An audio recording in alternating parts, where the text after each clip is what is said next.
Welcome back to another episode of the One-on-One podcast. My name is Joshua Katz. You can see right next to me is my co-host, Kathy Baker. And you can also see that we are in person, which we normally are not.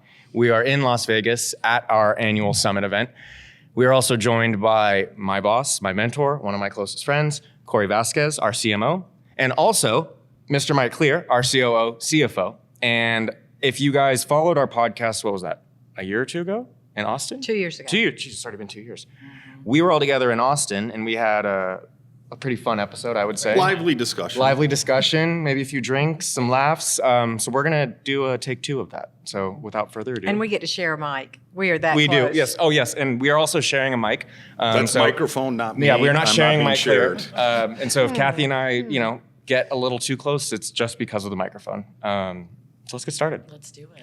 Welcome, Mike and Corey. Thank you very much. So what are you thinking of the week so far? Just give us a little bit of an overview of how you think it's going.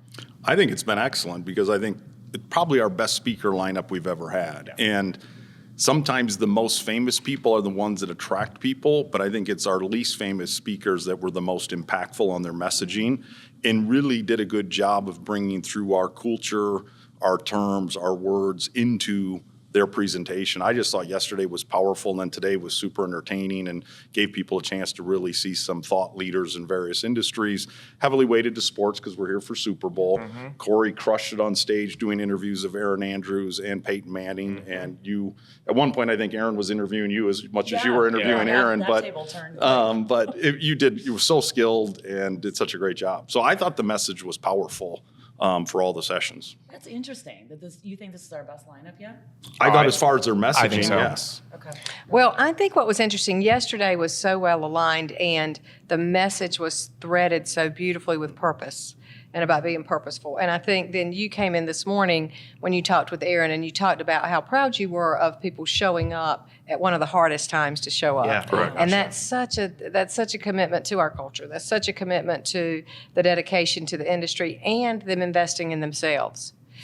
I think if we to continue on Erin Andrews and Peyton, they also are so, they're not from our industry, but they're so successful in their own, and they're so articulate. And so you get to hear Erin Andrews' story, which is very inspiring to our network, to our industry. And then Peyton, obviously, this guy is just a genius. And the way that he talked about teamwork and the way that he talked about mentorship and coaching, and it completely rolls over into the real estate industry.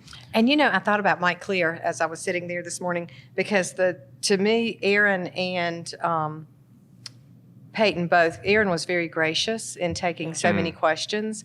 And the thing that this resonated through her story and how she's gotten to where she is in her industry was hard work. Absolutely. And just that work ethic. And that came through from both of them. So we went from being very purposeful yesterday to being prepared today. Well, I think you look at Peyton Manning and people are, well, his dad was an NFL star, so he was just born into this. It was good gene pool and everything else. And that has a lot to do with it. You can't, that's there, but you're not going to get to the elite level he got to without the hard work and preparation. I think people discount that. I think they think people just do things easily.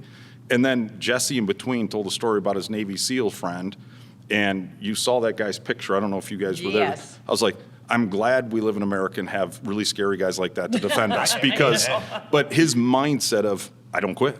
I never get tired. I don't quit. I never get tired. I mean, you think about how many times you say I'm tired or how many times I say I'm not going to do it. In this market, our agents have to be resilient as crazy in order to say this will not define me.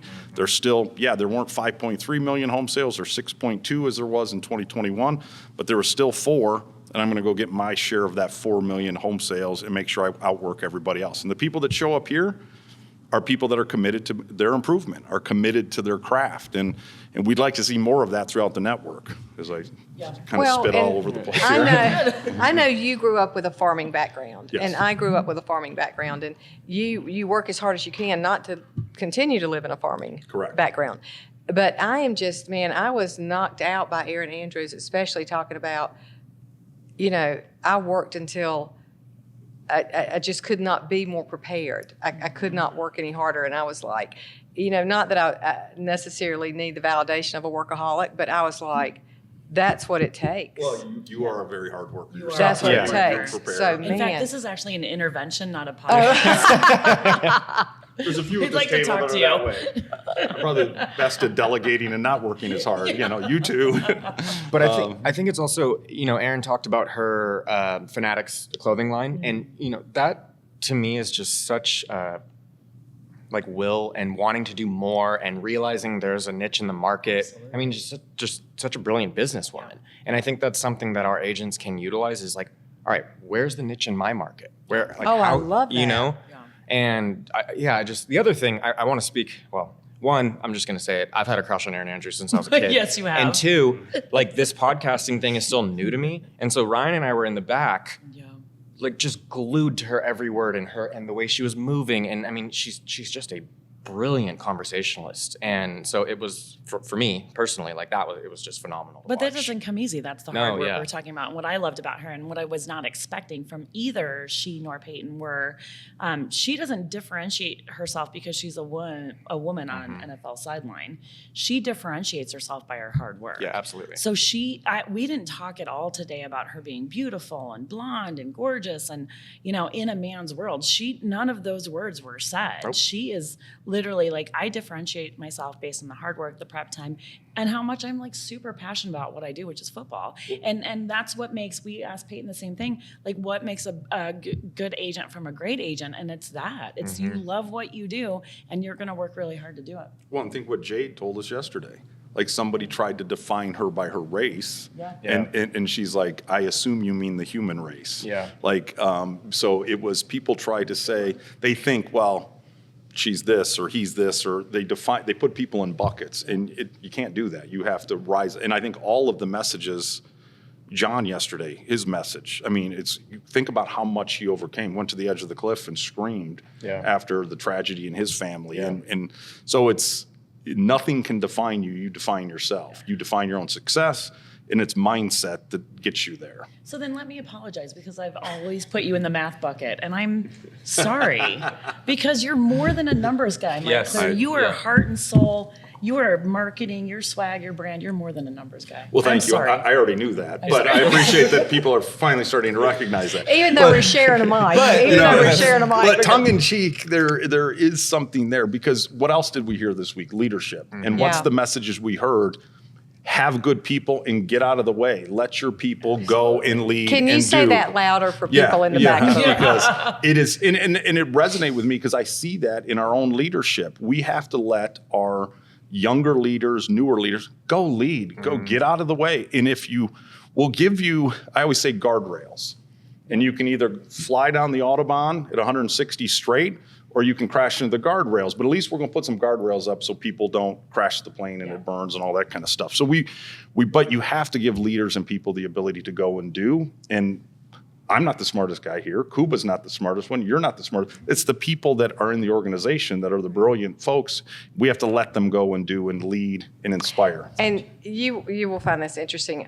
When I had my offices, I had a brilliant manager, and she came in one day, and we were friends as well, a lot of respect. We were friends as well as good coworkers. And she looked at me and she said, "Can I tell you something?" And I said, "Yes." She said, "You'd be really surprised at what I could do if you'd get out of my way." Oh. And I said, "Okay, give me some examples." And my mom was a old bookkeeper. You'll appreciate this. And she double redlined when something was balanced, right? And that was clicking in my head. And Fran said, "I'm probably not going to do it the way you do it. And it certainly won't be as well as you do it, but it'll be done.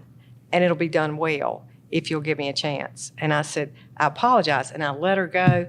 I'm going to tell you that was probably the biggest life lesson for me, because not only did she do it well, she did it better because she thought a different process. She knew math better than me, Mike, but she came up with much better systems, much better tools, refining what I had done. That was such a lesson for me, and it was me having the confidence to let someone do it better.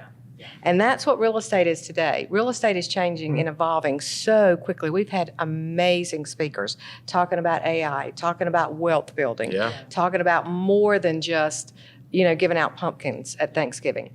And if we, as the sage members of the leadership or administration or real estate, whatever that is, if we can step by and remix and come up with, allow people to grow. Like she said, you'd be surprised what I could do if you get out of my way. But I do also think that's part of the reason for this event, right? Yeah. Is we it's a crash course. It's 2 days of we want to get everyone, as many people in our network as possible under one roof, and we want to the perfect example is we have a one talk about AI. AI is not Savog, AI is not a new technology, but it is relatively new, and we already have one talks about it. We are getting our network as prepared as possible, and I think that's a testament to our brand. Yeah. So it triggered a thought. In a forum group that I'm in, they talked about problem solving last meeting, and they said, who's the best problem solver in your organization? And so we all had to be vulnerable, so I'll share my story for a second. I said, now don't take this the wrong way. I'm the best problem solver, but I don't solve all the problems, because if I do, we have a problem. Right. So what I try to do is help others become problem solvers throughout the entire network, because there's all kinds of problems and you have to build problem solving experts, I call them. So maybe I've had a little more experience at solving problems just because I've been in a leadership position a long time, but we shouldn't be the ones solving all the problems. We have to empower others to go and do that. I think about your team specifically. We have people that are running the Rev Up program. They need to go do that and run it the way they go do it and run it, because they can. I think about Taylor and Arcadius, two of our youngest leaders and managers. They're solving problems every day. I think if all of our agents have to go solve the problems of their homeowners who are in the process of buying or selling a home, and if we just empower people to be better problem solving experts, life will go very, very good. And you have to practice that craft every day, not just at a conference, but every single day. It's like a workout. Well, I was going to ask you, do you think, because I believe strategic thinking is a gift. Mm-hmm. It's a gift of just like other gifts people have. Do you think it's a muscle? Do you think the more you let people practice that, the stronger, the stronger that muscle comes? It comes easier to. There's natural leaders. Like Peyton said, I wasn't going to go, I went in the huddle as a freshman and I overstepped. But there are people that I guarantee he was naturally a leader. Yeah. Every team he was on, people probably wanted to follow him. Now, he still had to refine that craft throughout every stage where he was the new guy or the young guy. He still had to, refine the craft to make sure so I think it's easy for some, but others have to work the craft. But everybody can always improve their strategic thinking. I think there's some that are more natural to that, and then there's some people that are in the weeds. Then there's some people that are really creative. I think it's a balance of how you work that. And there's some that don't have it at all. Well, right, yeah. And that's what I was going to say. To your metaphor, if you don't practice it, you get weaker. Well, of course, anything. And so I came in one of my offices one day and we had these set of double glass doors. And my OA, who was brilliant back end, math, she did all those systems really well. But she's standing there with the maintenance guy. And something had happened to the AV and the air conditioner was blowing the first set of doors open. And she's standing there with the maintenance guy. I said, so what's going on? She said, well, we got to adjust the doors because the air conditioner's blowing the door open. I said, okay. Has anybody questioned what happened to the AV system that, it's now blowing a glass double doors open? And she went, oh, we should probably look at that. So that's my point. Instead of adjusting the door. Instead of adjusting the door, let's figure out what happened to the fan. Right. But I think that example I think you need to identify, especially realtors, whatever that specialty is, whatever that gift is, whatever that strategic thinking is, make sure you're developing that skill. Again, we do a great job through education to provide for that, but it's a slippery slope with some people. It is. It's I know we're gonna continue referencing the Peyton Manning, the Aaron Andrews talks, but Peyton obviously we know is the king of the audible, right? We know that. But that is one of his strengths, right? Yeah. That's what he was able to, and actually, I don't want to go too far down the rabbit hole, but I was actually really interesting to hear his perspective on that. I know you were sitting right next to him, but it wasn't, I'm going to paraphrase what he said, but he basically said it is a sudden movement at the goal line, but it's also, he has these prepared in the back of his brain. It is planned. Yes, it's a surprise, but it's also planned. And so I guess it's he knew how to play to his strengths for 17 seasons in the NFL. And I think our agents also, and then their managers, their mentors, their whoever, need to know what are their strengths and how can I play to them. That was interesting to me too, because I loved, I'm a Broncos fan, Denver. Peyton was, okay. But I was always irritated by the audible and I love this because he called all of us out and said, I wasn't winging it. Yeah. An audible is like looking at the defense and figuring out like what the play we have canned is not going to work. Yeah. That's what we have to do in real estate. Like the play that we have planned, like we've talked a lot about, like I think a lot of people think we're going to immediately rebound this year in the housing market, and that may not happen, probably won't happen. Well, the jobs report comes out, then it changes. Yeah, and then this comes out and it changes, changes. and And then the change. 60 So Minutes you've gotta talk have changes. that, And then Right. everything changes. You've got to so have you that can't- backup plan, those 2-3 backup plans, and what you said too, and you said, the coaching and the help and the mentoring and the friendships and the alliances on the other side to help you make those changes and adjust. And something he said that was critical that I hope people did not miss was listening. You know, when he talked about it, I can't remember which player it was that came to him and said, hey, that guy's going way deep. You know, you don't need to throw deep, throw 15, throw 15 yards and I can get it. And he immediately adjusted. Yeah. And the two things that came out of that to me were, number one, I listened to him. I immediately adjusted because he knew the plan we had was not going to work. And that the trust that built, because I listened to him. You talk about that all the time. Like you talk about there are times you just need to go, shit, this isn't working. So we need to just say. Well, I think it takes sometimes more courage to stop doing what you're doing and Amen. pivot than, because everybody, what they do is they keep doing what they're doing, and then they add on and add on and add on. And then they're like, I'm too busy, I can't do it. Well, stop doing the stuff that's not working and have the courage to say, I'm brave enough to stop that because that's not working for my business. But the rest of the story is when you do listen and you make that adjustment, the trust it builds. Yes. And that was another thing when he was talking about teaming and he was talking about Tony Dungy and he was talking about some various things. He was talking about, to me, what I heard the essence of every team he's been on, whether it was college or the Colts or the Broncos, was trust. Yeah. Oh, for sure. If you're the Oh, new yeah. man on the team, the old man on the Sure. team, Yeah. whatever it is. Well, yeah, I mean, if you look at I think back through what were the common threads through all of the speakers. You heard trust, you heard perseverance, you heard mental toughness or mindset, you heard listening, you heard, I mean, basic skills. These are not revolutionary. Nobody had to go to an Ivy League school to learn this stuff. This is basic stuff. So sometimes get out of your way. Stick to your core values. We have them in the 6 C's. We have them in the Be Golden. We have them everywhere to remind people. Let's just stick to the basics, and we're going to outwork everybody else in the industry and do better. And so we wanted to have Mike and Corey on this because they're two of our favorite people in the company. But I think this is the only time I've been asked back, so I'm obviously not that And favorite. it's not as fun so far as it was the last time. Well, So yeah. shoot. If I'm being honest, we brought Corey and Mike on because their differing personalities creates for some quality content, which it hasn't happened yet. So, but we were all in Miami for our leadership base camp event in October, and Mike spoke on like shifting your mindset a little bit.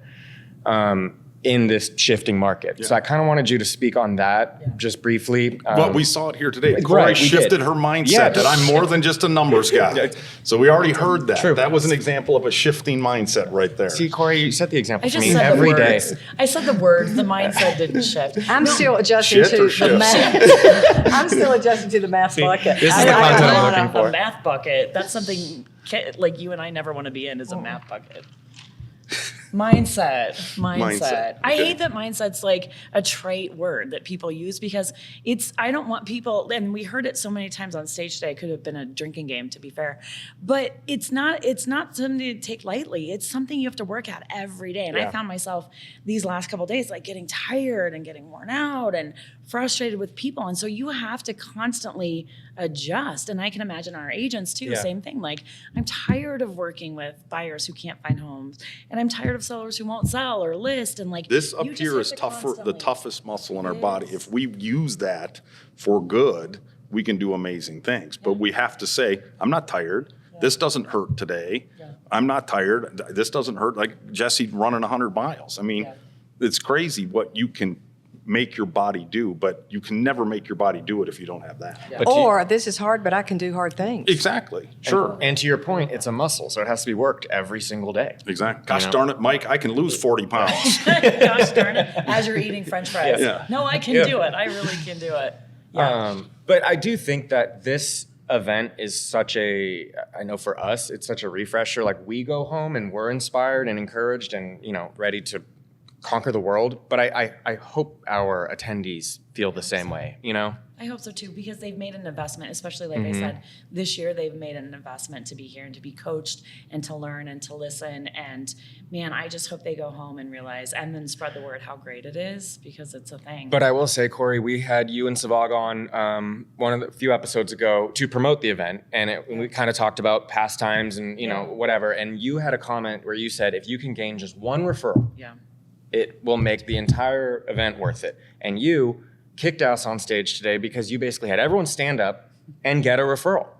And and the thing that was hilarious is you couldn't get them to stop talking. No, basically, they wouldn't stop. Yeah. I couldn't get control. But I just thought that was so indicative of our network and our industry, and it was like they were up off their out of their chair and just mingling. Because here's the thing, this event is not about us. Like, we work really hard and it's a thing. This event is about them, and if I can get them to be passionate about what they do, go back home like we are and love what they do, and then make referrals and work and say like, and you said it earlier, every speaker speaks to somebody differently. Oh yeah. And some may not speak to you at all, but if you have that one speaker that makes you decide when you go home, I'm going to work a little bit harder because I'm going to be different. I'm going to be the difference between me and the next agent, then we've done our job. Yeah. So You could see people at the same moment, one person laughing and another person crying. Amen, yeah. Because it meant something different to them. So we have a bunch of unique entrepreneurs in that room that are real estate professionals, and it's different for everyone, and what their motivations are different. And they're in the same business,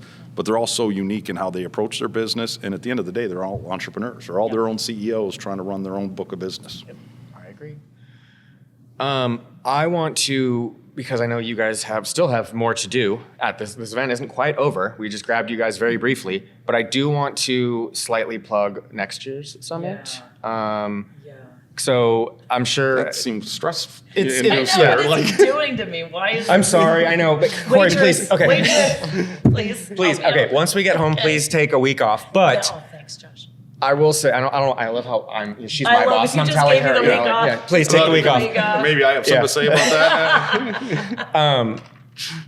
Corey, do you want to tell basically, if anyone hasn't seen our marketing collateral or our social media in the last month, this, as of right now, this is our last, potentially our last summit in Las Vegas, which is bittersweet. Yep. Where are we going next? If you're not good at change, if you're not good at moving and adjusting, don't come to Realty ONE Group. Yeah. Because we love Vegas. We were founded in Vegas. Kuba, our CEO and founder, has said, like, let's change it up. And I do love this about him. And he's made me be a different person almost entirely. And so we're thinking Miami, Florida next year. And I think the reason for that, just to be clear and specific, international. Like, we are now in 20 countries, and we're just going to keep expanding and growing. Well, and it's an international hub, and international hub, and it seems to make sense. So that's where we're going. But why I prefaced it with changes, that could change. as of right now. As of right now, as of 4:14 p.m. Las Vegas. But we can say, I know I mentioned it earlier, we did have a smaller leadership event there in October, and it was a huge success. The city was amazing. I thought it was very on brand for Realty ONE Group. And so I do think it will be a fun adventure. Yeah, so if that's where we land. If we're anywhere, it's going to be a great event. Yeah, absolutely. The city is just... That's a great point, Mike. So we'll make it Colorado. Yeah, there. Ooh, wow. Maybe I spoke too soon. So that's what we're heading for, I think. And so we'll keep everybody posted. But now's the time to get excited, honestly, when you leave here with that momentum and be like, yep, I'm doing this again next year. Amen. It's worth it. And the industry can be in a completely different place this time next year. And it will be. Yeah. It will be. No matter what, it will be. No doubt. Every day is different. Yeah. Well, I don't want to take any more of your guys' time. I really, really, really appreciate you both joining us. It's so nice to be in person with everybody. Absolutely. It's nice to be this close. Yes, it really I know, is. you guys share. You should always share mine. That way you're never together. Well, thank you both. Thank you to everybody who participated in Summit. And we hope to see you all next year. And if you're watching this podcast and you're not with us and you're like, that sounds like a pretty cool place, just reach out to learning at realtyonegroup.com and I'll personally reach out to you. How do you about hear that? that? Because Personal I get email. those. I get those emails. Wow. So I'd love to talk to you about who we are and what we do. Awesome. Thanks, Very guys. different. Thank you. Thanks. Thank you. We thank you for joining us today on another episode of One on One, a Realty ONE Group podcast. We are powered by One.U and ask if you have suggestions, recommendations, or questions, please email learning@realtyonegroup.com. And remember, pay close attention to the details, listen to understand, not respond, and always be a resource, not a sales pitch.